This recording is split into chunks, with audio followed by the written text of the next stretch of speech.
नमस्कार दोस्तों, स्वागत करता हूँ आपका अपने चैनल भक्ति की शक्ति में। आज हम बात करेंगे गरुड़ पुराण के बारे में। जी हाँ, आखिर ये गरुड़ पुराण क्या है, आज इस बारे में हम चर्चा करेंगे।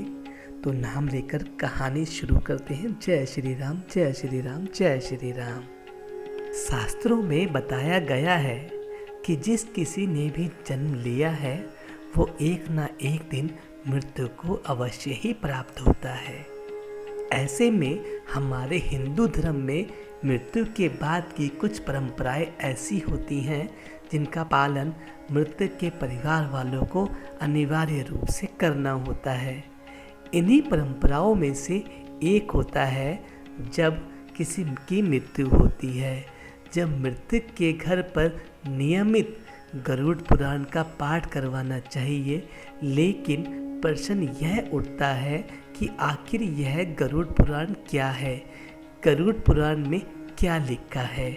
आज हम आपको ऐसे महत्वपूर्ण बातें बताएंगे जिससे कि आपको गरुड़ पुराण की महत्वता का ज्ञान हो जाएगा।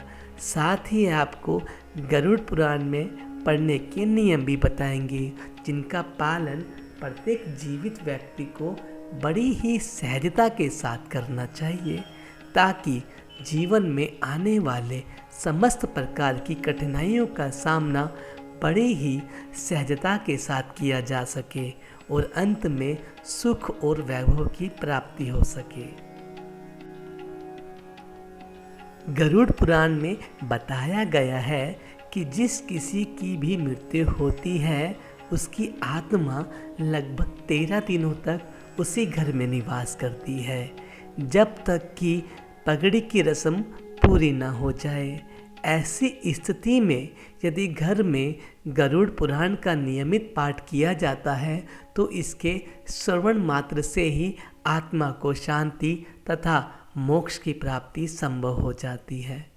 आमतौर पर लोग जन्म और मृत्यु से जुड़े कई प्रश्नों का उत्तर जानने को उत्सुक रहते हैं। ऐसे में जब किसी व्यक्ति की मृत्यु हो जाती है तो परिवार के सदस्यों के मन में यह प्रश्न और भी प्रबल हो जाते हैं कि ऐसी दशा में इस पुराण के श्रवण मात्र से ही मन की सारी जिज्ञासाएं शांत होती है, क्योंकि इसमें इन्हीं सब प्रश्नों के उत्तर बताए गए हैं। गरुड़ पुराण का प्रारंभ मनु और सृष्टि की उत्पत्ति से होता है। इसमें अन्य पुराण कथाएं बताई गई हैं। साथ ही साथ इसमें भगवान विष्णु की भक्ति और उपासना का महत्व बताते हुए उनके 24 अवतारों का संक्षिप्त वर्णन किया गया है। इसके अलावा 9 ग्रह के मंत्र, शिव पार्वती, इंद्र सरस्वती और 9 शक्तियाँ की जानकारी भी बताई जाती है। मूल रूप से यदि देखा जाए तो गरुड़ पुराण के 2 भागों में बांटा जा सकता है। इसके प्रथम भाग में श्री हरि की भक्ति का उपासना का महत्व बताया गया है, जबकि दूसरे भाग में जन्म और मृत्यु के रहस्यों का सुंदर चित्रण प्रस्तुत किया गया है। इस पुराण में अलग अलग नरक का वर्णन मिलता है। मृत्यु के बाद आत्मा का क्या होगा, उसका किस प्रकार से दूसरा जन्म होगा इत्यादि। ऐसी कई बातों के अलावा इसमें पितृक्रम की महत्वता को भी अधिक महत्व दिया गया है। इसमें बताया गया है कि किस प्रकार से व्यक्ति को उसके कर्मों के अनुसार ही फल की प्राप्त होती है। जो प्राणी जैसे कर्म करेगा उसकी आत्मा वैसे ही फल भोगेगी। शायद इसलिए इस ज्ञान को प्राप्त करने के लिए किसी की मृत्यु के बाद का उपचार निर्धारित किया गया है, ताकि उस समय मृतक की आत्मा सहित सभी अन्य लोग जन्म और मृत्यु से जुड़े रहस्यों का यथोचित ढंग से जान सके। इस पुराण का ज्ञान यही प्रेरणा देता है कि हमें जीवन में अच्छे कार्य करने चाहिए।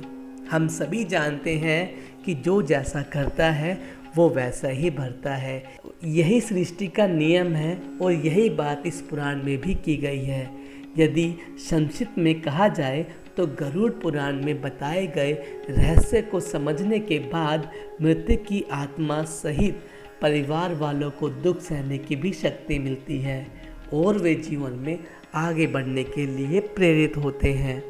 इसके अलावा इससे जीवन से जुड़े 7 ऐसे महत्वपूर्ण नियम बताए गए हैं जिनका पालन प्रत्येक व्यक्ति को बड़ी ही सहजता के साथ करना चाहिए। तो दोस्तों, ये थी गरुड़ पुराण की जानकारी। आशा करता हूँ जानकारी आपके लिए बेहद लाभकारी साबित होगी। ऐसे ही धर्म और कर्म की कहानियाँ सुनने के लिए आप मेरे चैनल पर हमेशा बने रहें। अब मैं आपसे आगे लेना चाहूँगा, तो नाम लेके आज्ञा दीजिए। जय श्री राम, जय श्री राम, जय श्री राम।